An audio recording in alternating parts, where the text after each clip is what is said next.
Ich habe mich so gefreut über die Entwicklung von den Kätzchen, die ich aufziehen durfte, wie die sich ratzfatz entwickelt haben. Echt von, ja, beinahe nicht laufen können zum Rumrasen.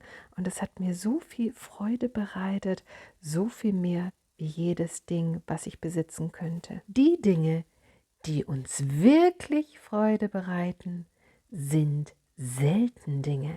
Was denkst denn du drüber?